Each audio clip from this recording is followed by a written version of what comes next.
عام 2020 وشو مخبي الفلك أسرار وخفايا رح نظهرها من خلال توقعات تفصيلية لعالم الفلك أرام.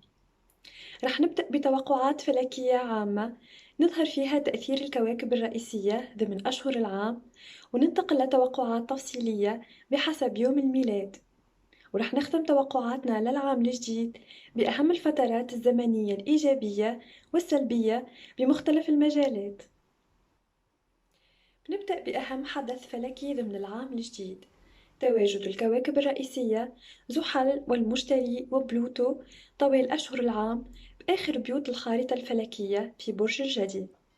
هالاقتران الفلكي رح يظهر طبيعة أحداث غير متوقعة وخارجة عن الشيء الاعتيادي المألوف على الصعيد النفسي والأنشطة اليومية الاعتيادية أو التقلبات بالجانب الصحي.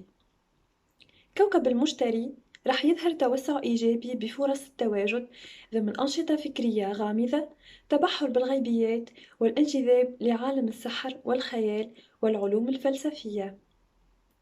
قدرة على التنبؤ بالأحداث المستقبلية وحظوظ إيجابية ممكن تظهر بعد معاناة كبيرة نتيجة تدخل حلول قدرية بالوقت المناسب. أيضًا المشتري طوال أشهر العام رح يوسع بفرص تحقيق مكاسب مادية بشكل غير متوقع، ميراث أو من أعمال سابقة، أو استعادة أموال وممتلكات مفقودة. أيضًا توسع بفرص التواجد ضمن علاقة غير معلنة مع شخص قريب من مكان السكن. كوكب زحل أغلب أشهر عام 2020 رح يتواجد في برج الجدي، رح يدخل برج الدلو لفترات قصيرة من العام ويبدأ بحركة تراجع لبرج الجدي. موقع زحل عم يحمل تحولات هامة بالعلاقات مع المحيط القريب، ممكن انقطاع تواصل وانعزال بالأخبار أو لقاءات عن المحيط القريب، إخوة أقارب. ممكن بعض التحديات بالجانب الصحي بشكل خاص ضمن الشهر الرابع والعاشر من هذا العام، بيحمل بعض التقلبات الهامة بالوضع الصحي أو النفسي. بينصح الفلك ضمن الشهر الرابع والعاشر الحذر من التسرع خلال السفر والتنقل وتجنب زيارة الأماكن المجهولة أو التواجد ضمن أنشطة مهنية وراء الكواليس، بشكل خاص مواليد آخر عشرية من البرج.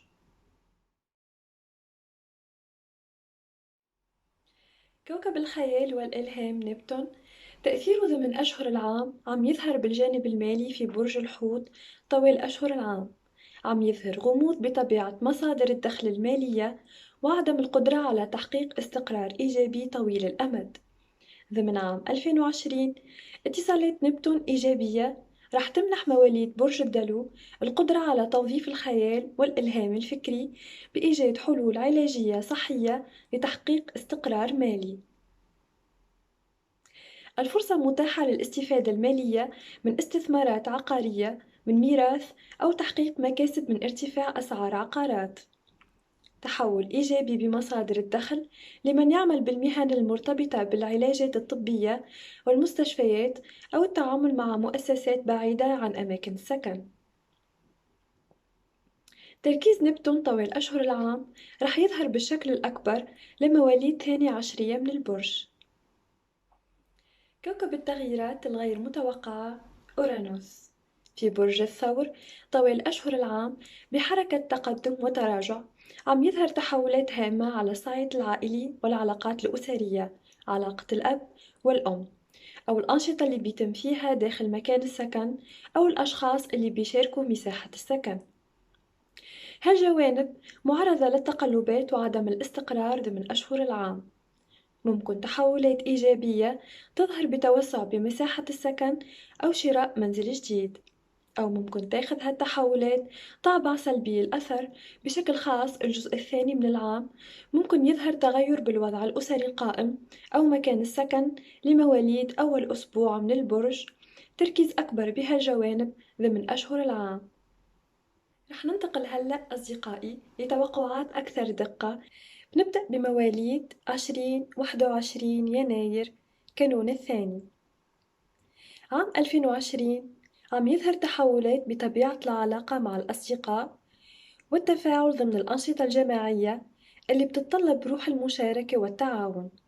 ممكن تقلبات إيجابية أو سلبية بهالجانب. ممكن انقطاع تواصل مع أحد الأصدقاء المقربين. العلاقة مع الأحباء معرضة لتقلبات ومحاولة فرض وجهات نظر ضمن العلاقة القائمة، بشكل خاص ضمن الشهر الثاني. استفادة مادية من أنشطة مهنية غير معلنة من وراء الكواليس، أو تحقيق مكسب من ميراث أو تعويض عن فترات عمل سابقة. زيادة بالمصاريف المالية لتحقيق رغبات مشتركة لها علاقة بالأحباء أو أحد الأبناء. ممكن تغييرات بمكان السكن بشكل غير متوقع، أو تغييرات بطبيعة العلاقات الأسرية وأوضاع الأهل الأب والأم. مواليد 22 23 و24. عام 2020 رح يظهر لمواليد هالفترة تحولات غير متوقعة بجوانب متعددة. ممكن الانتقال من حال لحال بشكل مفاجئ إيجابي أو سلبي. أحداث هامة ممكن تظهر مرتبطة بالماضي أو العودة من هجرة أو سفر بعيد. تحولات هامة على صعيد الروابط العائلية وأوضاع الأهل. ممكن تغيرات بمكان السكن أو التواجد بأماكن بعيدة عن المحيط المسكون لأسباب مهنية أو صحية. الصحة بحاجة لرقابة وانتباه أكثر، بشكل خاص مواليد 24 يناير، معرضين لضغوطات صحية بسبب الانجرار لعادات صحية سلبية. بينصح الفلك الانتباه أكثر لهالجانب، بشكل خاص الجزء الثاني من شهر يناير. مواليد 22 و 23، حظوظ داعمة بمصادر دخل غير متوقعة، ممكن من ميراث أو مكسب من نشاط مهني غير معلن. تغيرات ممكن تظهر ضمن السلوك العاطفي أو طرق التعبير عن الرغبات والمشاعر أو طبيعة العلاقة اللي ممكن التواجد فيها ضمن العام الجديد.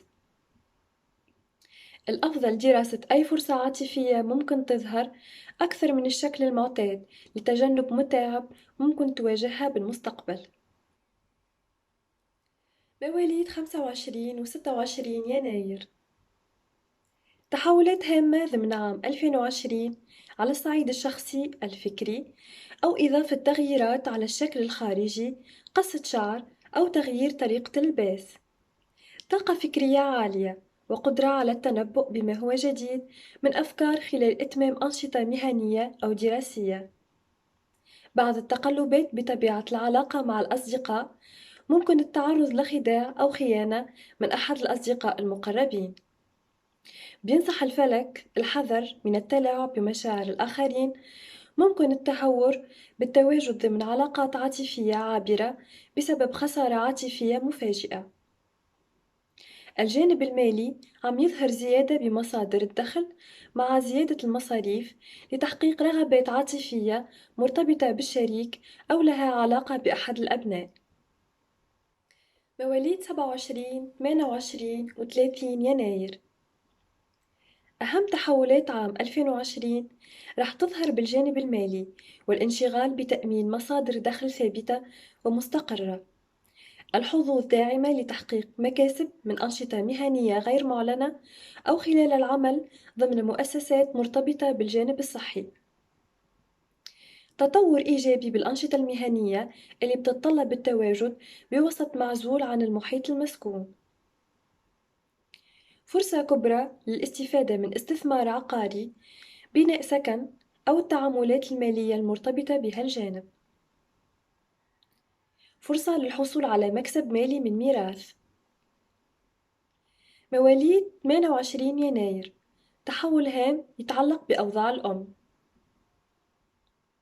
بينصح الفلك الحذر من خداع أحد الأصدقاء أو التسرع بقرار بيتعلق بطبيعة العلاقة مع صديق مقرب، بشكل خاص أول شهرين من عام 2020.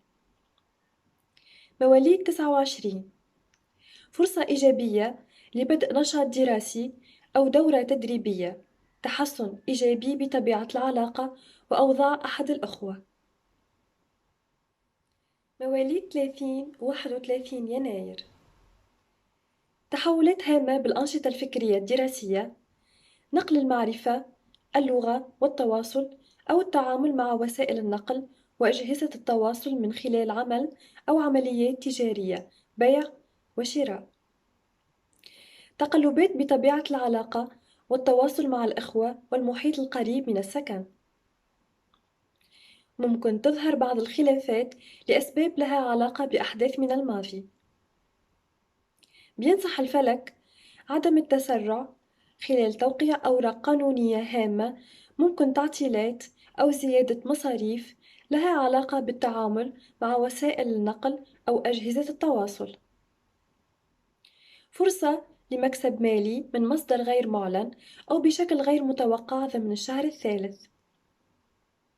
العلاقة مع الأصدقاء تظهر تقلبات سلبية، ممكن خلافات تظهر بسبب تعاملات مالية من فترات سابقة أو التهور خلال إتمام أنشطة مالية مشتركة. مواليد 1 و2 و3 فبراير، تحولات هامة لها علاقة بأوضاع أسرية وتدعيم الروابط العائلية وإعادة التواصل واللقاء مع أشخاص مرتبطين بمكان المنشأ بعد انقطاع لفترات طويلة. ممكن عودة من هجرة أو سفر أو العكس، تغيير مكان السكن بسبب هجرة أو سفر. ممكن تحقيق استفادة مالية من أنشطة مهنية مرتبطة بالعقارات والاستثمار المادي بهالجانب. الأوضاع العاطفية أو العلاقة مع الأحباء رح تشهد بعض التقلبات وصعوبة بإيصال المشاعر والأفكار، ممكن بسبب ضغوطات مادية أو زيادة بالمصاريف المالية المرتبطة بأحد الأبناء. العلاقة مع أحد الأصدقاء المقربين ممكن تشهد تغيرات غير متوقعة. تحولات إيجابية هامة لمواليد 3 فبراير بأوضاع أحد أفراد العائلة، ممكن الاحتفال بطفل جديد ضمن العائلة أو تحقيق رغبة طال انتظارها مرتبطة باستقرار أو توسع بمساحة السكن.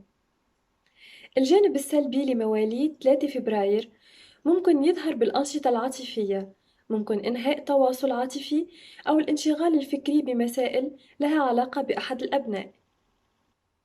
مواليد 4 و5 فبراير، عام 2020 بيظهر أثر إيجابي أو سلبي للحظوظ بالأحداث العامة ضمن الأنشطة العاطفية أو خلال تجربة حظوظ مالية. فرص للتواجد ضمن علاقات غرامية عابرة أو الانشغال بأنشطة ترفيهية والانجذاب إلى المراهنات والاعتماد على الحظوظ. ممكن الاحتفال بمولود جديد أو الانشغال بأوضاع لها علاقة بأحد الأبناء. بينصح الفلك السيدات من مواليد 5 فبراير الحذر من الانخداع بقصص عاطفية مضللة وغير واقعية، بشكل خاص الجزء الثاني من العام. تحول إيجابي هام لمواليد 5 فبراير بنشاط مهني بيحتاج لمهارات فكرية ودقة بالإنجاز ضمن مؤسسة عمل خاصة أو الاستفادة من الأفكار لتحقيق مكاسب دخل ثابتة. مواليد 6 و7 فبراير، عام 2020 عم يظهر مسؤوليات جديدة مطلوب تحملها اتجاه أشخاص مقربين من القلب أو بسبب ظروف وتقلبات بالأوضاع المالية.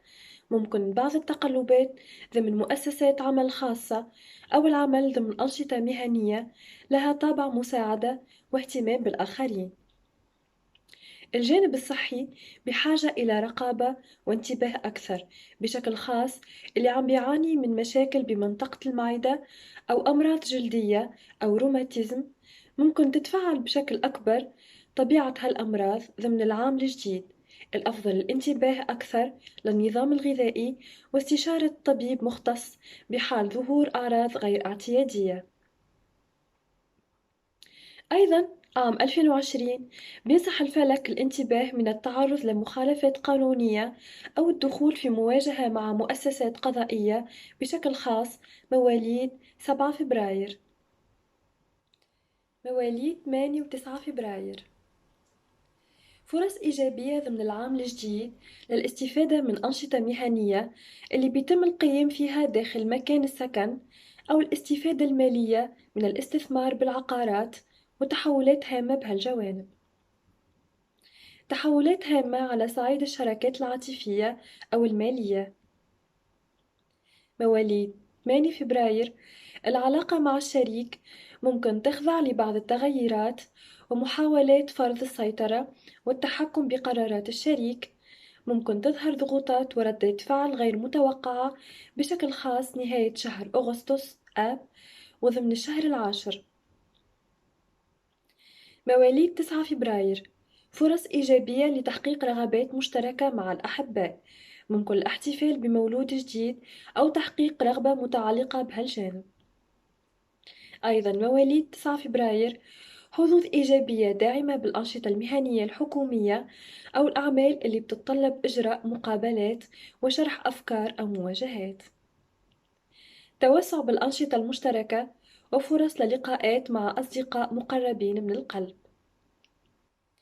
مواليد 10 و11 فبراير، عام 2020 عم يظهر انجذاب للأنشطة الغامضة الغير متداولة ضمن البيئة الاجتماعية أو التواجد بعيد عن الأضواء والمواجهات.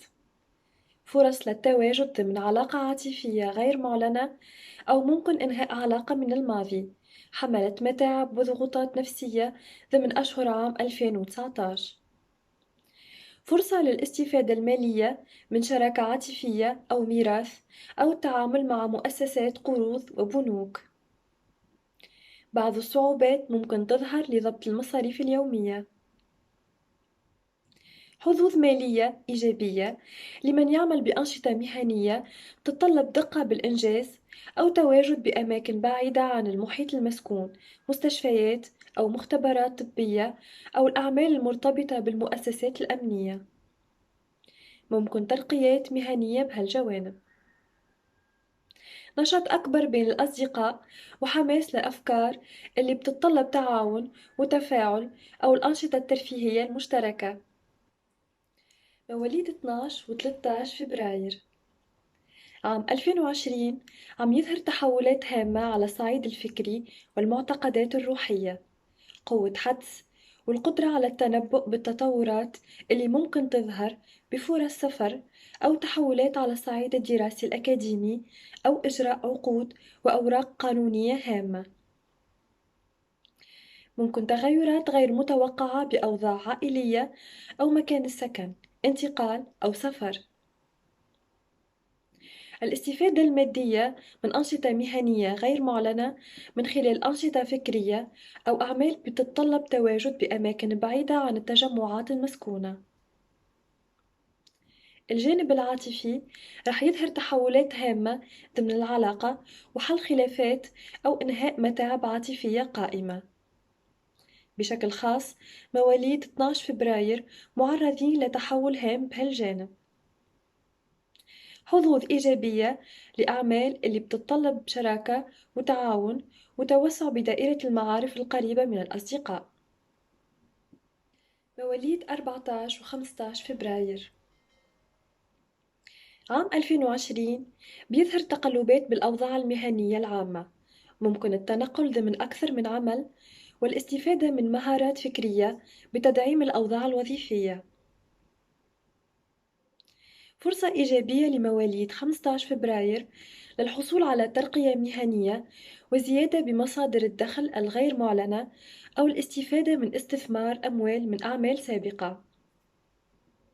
أيضاً حظوظ داعمة لعودة التواصل مع أشخاص قريبين من سلطة أو مسؤولية بعد انقطاع واستفادة مادية أو اجتماعية. تحولات إيجابية بالأنشطة الترفيهية المشتركة مع الأصدقاء أو المحيط القريب من الفؤاد. ممكن الانضمام إلى عضوية نادي أو جمعية أو ترأس نشاط بيتطلب تعاون ومشاركة. تقلبات بأوضاع أحد الأخوة وممكن الانشغال بحل مسائل مالية مشتركة لها علاقة بميراث مالي أو أنشطة مهنية مشتركة. الجانب العاطفي بيظهر بعض المغالاة والمبالغة بالتقدير بفرص ارتباط ممكن تظهر. الأفضل عدم التسرع باتخاذ القرارات العاطفية الهامة، بشكل خاص ضمن آخر أسبوعين من الشهر الثامن ومنتصف الشهر العاشر.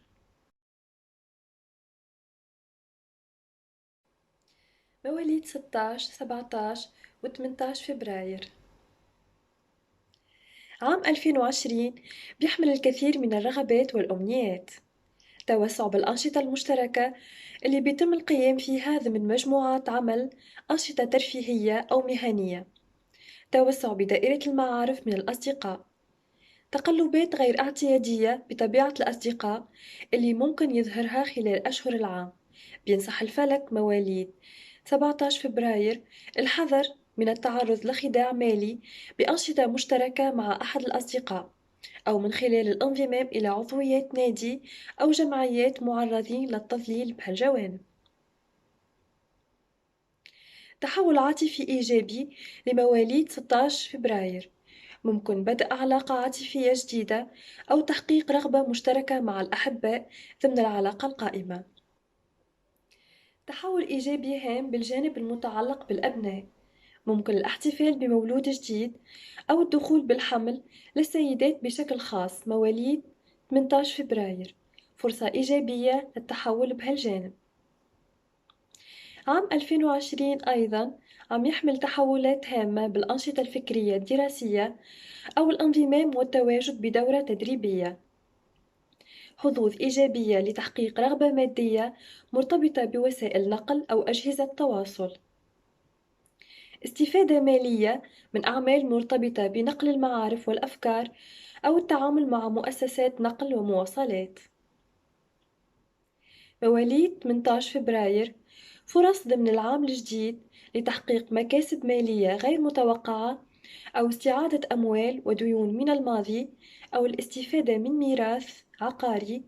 تحول هام بأوضاع السكن ومكان التواجد والاستقرار. رح نختم أحبائي توقعاتنا للعام الجديد بأهم الفترات الزمنية الإيجابية والسلبية ضمن أشهر العام. نبدأ بالشهر الأول من 20 حتى 25 يناير. فترة غير إيجابية لأي تحول هام على صعيد السكن والممتلكات العقارية، أو على صعيد الأنشطة العائلية والعلاقات الأسرية. من 24 يناير حتى 7 فبراير.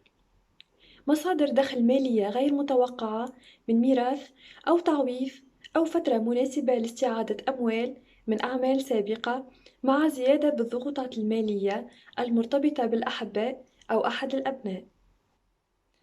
من 12 حتى 17 فبراير. فترة هامة للأنشطة الفكرية والقيام بإجراء مقابلات مهنية أو التعبير عن الذات بجانب فكري دراسي. حظوظ داعمة لتدعيم مصادر الدخل من أعمال فكرية وابتكارات طرق جديدة غير مسبوقة لكسب المال. شهر مارس إيجابي للتحولات الهامة على صعيد السكن والاستقرار العائلي. بشكل خاص الجزء الثاني من الشهر ممكن تظهر فرص لشراء سكن جديد أو الحصول على ميراث مرتبط بهالجانب، أو تحقيق مكاسب غير متوقعة من ارتفاع أسعار العقارات. فترة مثالية للاستفادة المادية بهالجوانب. أيضاً شهر مارس رح يحمل توسع بالأنشطة الترفيهية والاحتفالات العائلية المرتبطة بأحد أفراد الأسرة. من 1 حتى 26 أبريل. فترة إيجابية لتدعيم الروابط العاطفية مع الأحباء، وممكن ظهور فرص ارتباط جديدة. سهولة بتحقيق الأماني والرغبات المرتبطة بالمشاعر أو المرتبطة بالأنشطة الترفيهية، وتنمية موهبة وهواية فردية. من 29 أبريل حتى 9 ماي. بينصح الفلك الحذر من التعرض لخداع بقصص وهمية بعيدة عن الواقع ضمن أنشطة عاطفية، وفرص للارتباط ممكن تظهر، أو الخداع بالتعاملات المالية. من 13 ماي حتى 25 يوليو. كوكب الزهرة بحالة تراجع. ممكن تظهر عودة لعلاقات من فترات زمنية مضت، أو عودة ممارسة أنشطة وهوايات فنية بعد انقطاعات طويلة. بينصح الفلك تجنب القيام بخطوات هامة ضمن العلاقات بهالفترة كإعلان خطوبة أو زواج. من 25 يونيو حتى منتصف شهر يوليو تموز فترة إيجابية لتجربة الحظوظ العاطفية أو المالية. من 26 يوليو حتى 8 أغسطس آب الأوضاع الصحية بحاجة لاهتمام، والنظام الغذائي بحاجة لمراقبة واعتناء أكثر بنوعيات الغذاء. أيضًا فترة غير إيجابية لإجراء أي عقود وأوراق هامة. ممكن تظهر تحولات غير متوقعة على صعيد الشراكات العاطفية لمواليد أول عشرية من 23 سبتمبر حتى 3 أكتوبر. تطور هام على صعيد الشراكات العاطفية والزواج، ممكن فرص ظهور علاقة شراكة جديدة أو تدعيم أسس العلاقة القائمة مع الأحباء. أيضًا ممكن عودة لعلاقة شراكة من الماضي بعد انقطاع تواصل. من 11 حتى 17 أكتوبر فترة غير إيجابية لأوراق السفر أو التعامل مع مؤسسات قضائية أو مؤسسات تعليم أكاديمي. من 17 أكتوبر حتى 28 أكتوبر فترة هامة على الصعيد المالي وتحقيق مكاسب غير متوقعة من ميراث أو تعويض أو التقدم لأوراق قروض مالية. من منتصف شهر أكتوبر حتى 12 نوفمبر بينصح الفلك من التسرع خلال السفريات القصيرة والتعامل مع وسائل التواصل، ممكن تظهر بعض الأحداث والتعطيلات الغير متوقعة. هاي كانت أصدقائي الغاليين أهم التوقعات الفلكية ضمن الأشهر العام الجديد. تمنياتي لإلكن بكل الخير والحب، بانتظار تفاعلكن ودعمكم الإيجابي للقناة.